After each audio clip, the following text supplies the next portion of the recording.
এই কারণেই রাসূল সাল্লাল্লাহু আলাইহি ওয়াসাল্লাম বলেছেন, আমার জীবনে তিনটা বড় ভয়।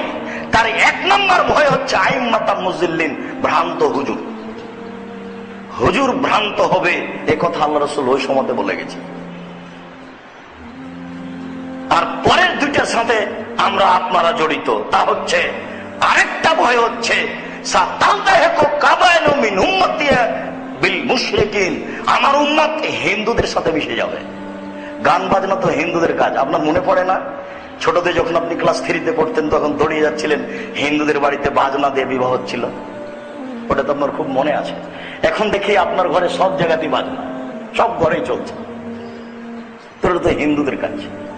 আরো যত আছে দিবস মানা সহ সব ওদের কাজ।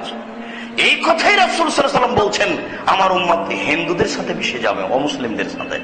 তারপরে তিনি বললেন, আমার উম্মত মূর্তি পূজা করবে। মূর্তি পূজা তো হিন্দুদের কাজ, ইহুদি খ্রিস্টানদের কাজ, আমরা কেন মূর্তি পূজা করবো? এই কথা তো তিনি বলে গেছেন 1450 বছর পূর্বে।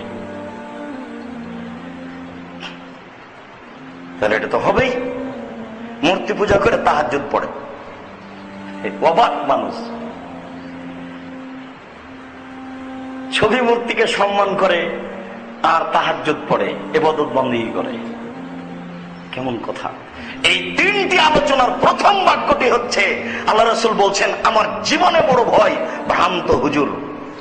লা ইলাহা ইল্লাল্লাহ মুহাম্মাদুর রাসূলুল্লাহ, লা ইলাহা ইল্লাল্লাহ মুহাম্মাদুর রাসূলুল্লাহ।